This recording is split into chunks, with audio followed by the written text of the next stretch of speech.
Welcome to Asia Pacific Defence Reporter, your go-to source for cutting-edge security insights in the region.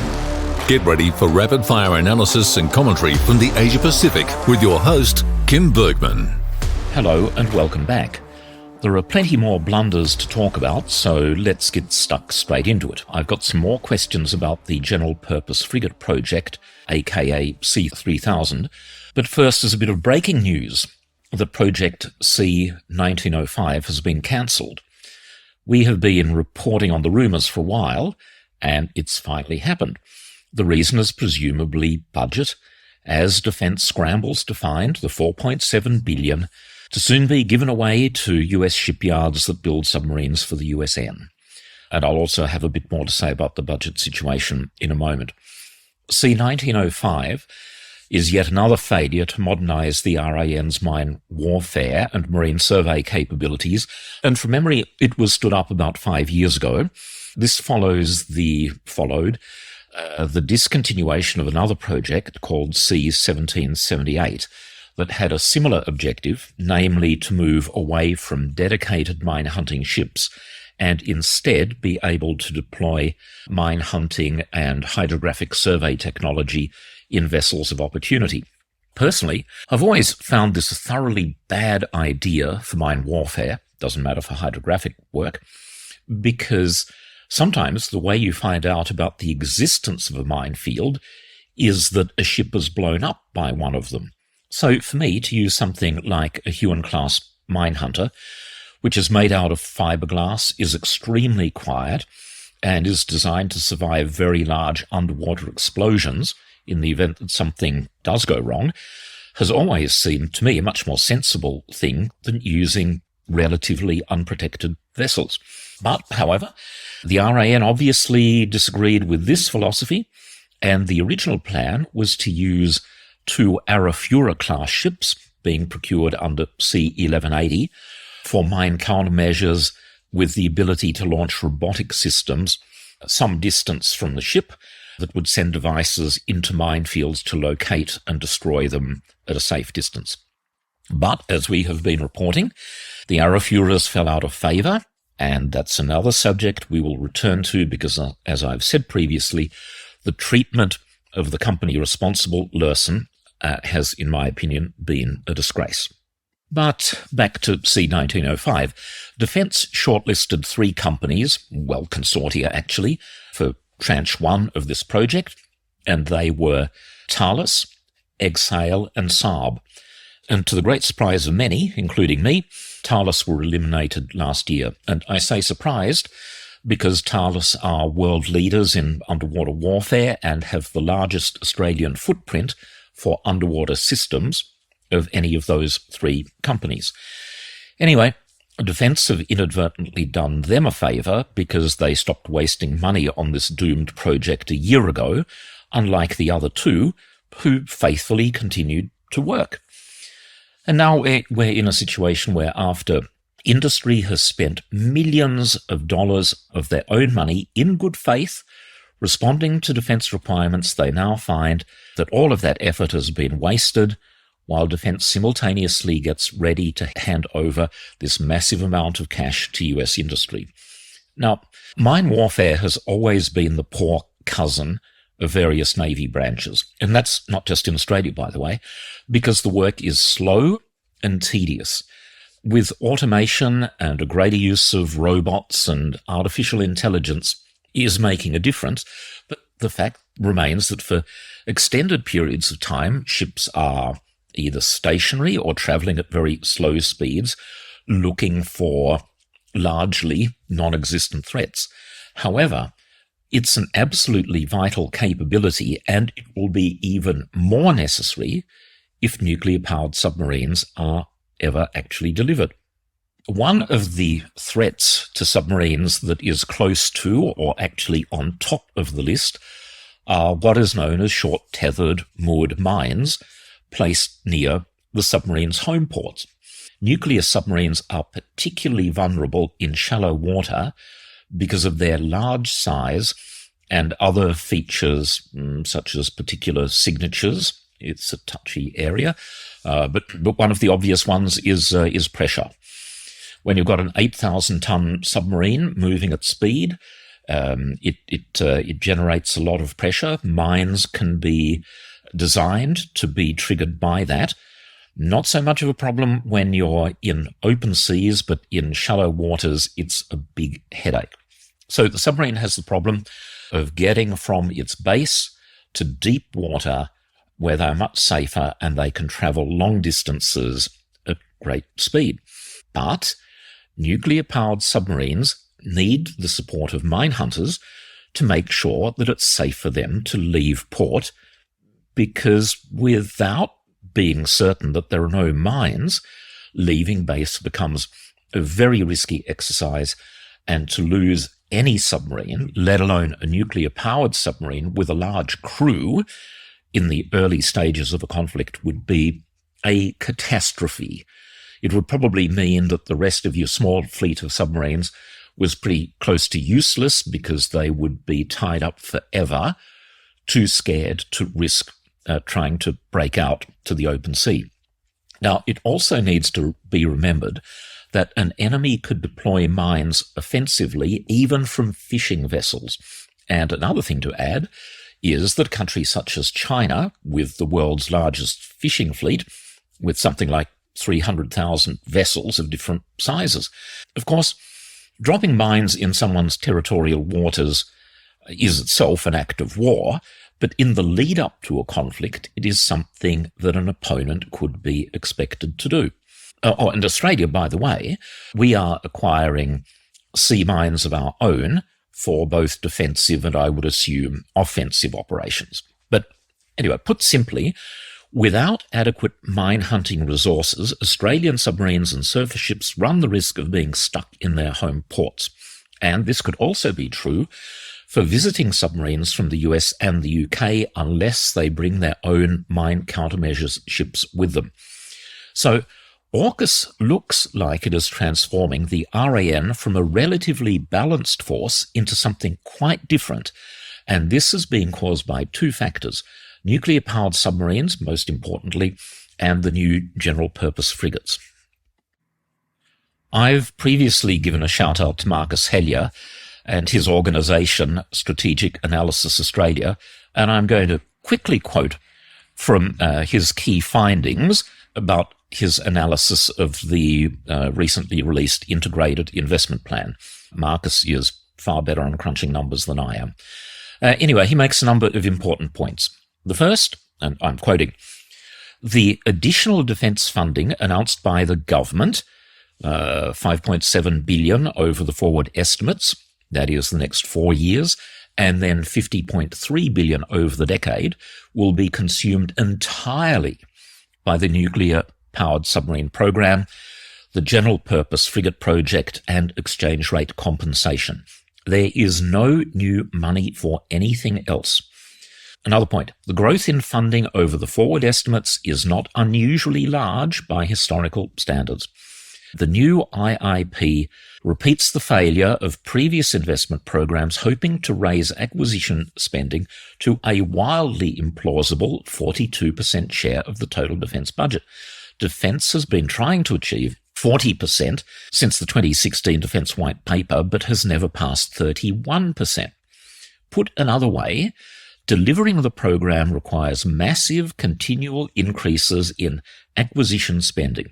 Defence is unlikely to spend this money since it has underachieved against its acquisition budget by 22.5 billion since the 2016 White Paper.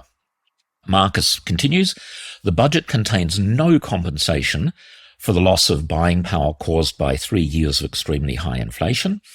Consequently, the new program only addresses the, he puts in quote, exploding suitcase of the capability program by removing large previously planned capabilities, either completely or moving them beyond the decade. Little to no explanation is provided for these decisions. The IIP doesn't address the ADF's fundamental people problem, namely that it needs to grow its numbers by 20,000 by 2040, but has achieved virtually no growth over the past 8 years and I think for the last 2 years has gone backwards. They've lost more people than they've been able to recruit.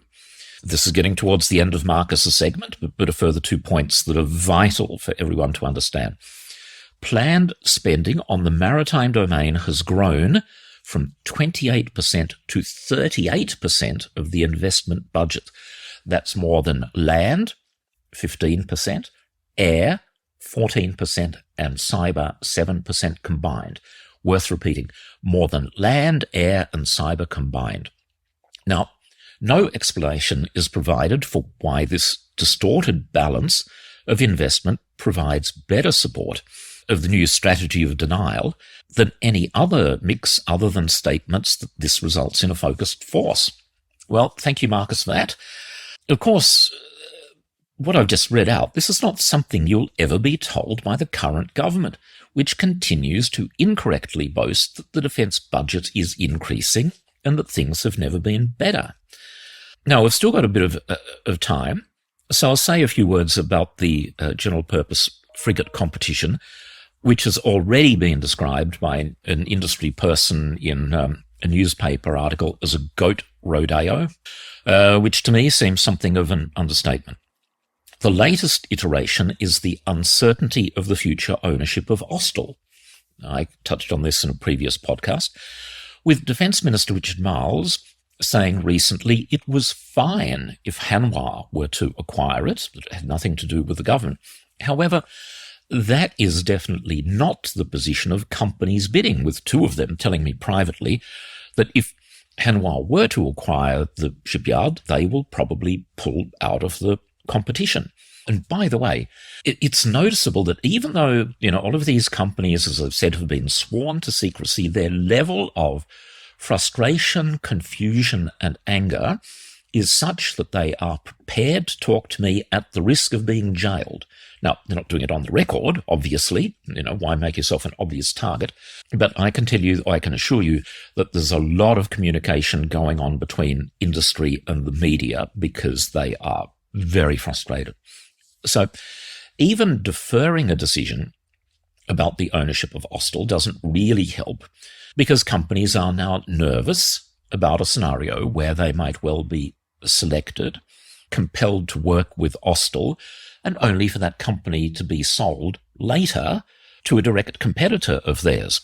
So once again, defence and the government are showing a depressing inability to think ahead, even though they continue to be advised by about 6 retired USN admirals at vast expense, which doesn't look like particularly good value for me. On the other hand, Navy could have been receiving missile-armed corvettes from Luerssen, built in the Henderson precinct using the existing Arafura-class supply chain and with deliveries starting in 2026. Surely this would be the very definition of minimum viable capability that now seems so popular with Ministers Miles and Conroy. And in the last podcast, when I described the 2,100-ton Luerssen design with 16 VLS cells and a host of other weapons, I forgot to mention that comes with Saab's 9LV combat management system and CEA radars, which when you add that to the existing mix would actually further lift AIC to about 80%. Now, my revelation last week was that this offer was never seriously considered by the independent team looking into the composition of the future fleet. And one just has to ask again, why on earth not? It's the only solution in the short term that can actually meet the RAN's needs. It might not be 100% of what they want, but it comes close in most areas. And again, the main point is it's the only way of rapidly delivering new capability. Anzac frigates have 8 VLS cells, meaning that Navy will soon be down by 16, with 2 Anzacs going out of service, and a little bird tells me a third might be joining them. So that's a total down 24 VLS cells. But if you included the Luerssen corvette, that VLS deficit would no longer exist, other than for a couple of years, because with the delivery of the first ship in 2026 and the second in 2027, that would be 32 VLS cells between them, and then a further 16 VLS cells being added at 9-month intervals. And this is stuff, again, that makes me scream, because what do Navy and the government not understand about continuous naval shipbuilding? The concept is simple. And without something like a corvette, Henderson in Western Australia is going to experience its own valley of death between the imminent end of the Arafura project and the start of the General Purpose Frigate work, presumably in 2029 or thereabouts. The way is clear for the government, if they wish to do so, to say to the Navy hierarchy, well, we don't actually have a magic wand. We cannot suddenly fix all of the problems that have arisen because your poor planning and because of your inconsistent approach to acquisitions and your failure to understand how continuous building works. And so what we're going to do is at least give you some capability rather than just put up with the present situation of gaps all over the place, workers being sacked and then rehired and things like that.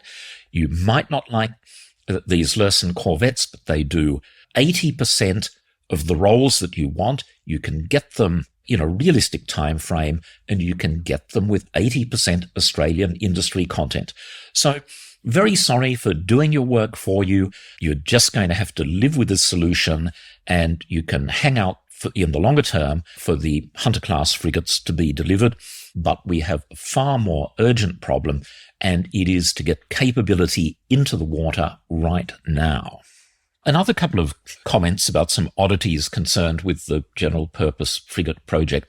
The Japanese contender, the Megami, doesn't have any VLS cells at all. Well, not for the first 6 ships. And if Defence were to run this according to the rules they've already written, that the only ships that will be considered are ones in service, well, you surely wouldn't take a Megami without a VLS system. So you'd have to modify that rule to say future Megamis that are so equipped. And if Defence think that it might be a smart thing to exclude the Hyundai class brand new Chungnam frigate because it's undergoing sea trials at the moment, it'll be accepted into service in November or December. You couldn't do that and then also fiddle the books for the Megami to get it in. It has to be, I would have thought, either, both, or neither. Again, if I can find out all of these things with the use of Wikipedia, a visit to Korea, discussions with interested parties, how is it possible that the Department of Defence, with their huge resources, and how is it possible that the independent review team, led by a retired USN Admiral, hasn't been able to work out these things for themselves? I just really struggle to understand what's going on. Anyway, that's just all been in the naval domain. There'll be a lot more to talk about next week. This general purpose frigate stuff is just evolving so rapidly. And I'll just conclude by saying that the interested companies have just suddenly been told, whoa, hold your horses. We were going to get you an RFT in some form very soon, but we might need to delay it a bit. Yeah, well, I'm not surprised because people are starting to realize what a total goat rodeo this actually is. Thank you for listening, and bye for now. See you next time. That's today's Asia Pacific Defence Reporter. For more in-depth articles, expert opinions and exclusive interviews, visit AsiaPacificDefenceReporter.com. Stay informed, stay ahead. This is your source for all things defence. Until next time.